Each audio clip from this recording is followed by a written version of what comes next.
सकाळची सुरुवात माझी जिमला जाण्यापासून झाली. जिममध्ये जाऊन आज लेग्सचा वर्कआउट केला. तर आज सुट्टी होती, तर आज सगळे घरातले कामं केले.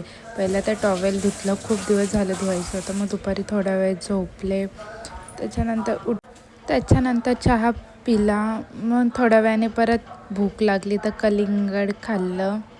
कलिंगड खाल्ल्याच्यानंतर जेवण वगैरे करून भांडे घासले. आणि आज मला धुवायचे होते डबे. खूप दिवस झाले माझी मम्मी माझ्या मागं लागलेले, डबे धू डबे धू डबे धू. डब्यांवरती किती जास्त धूळ झाली तुम्ही बघू शकता. इतका वेळ एक डब्बा घासायला लागला.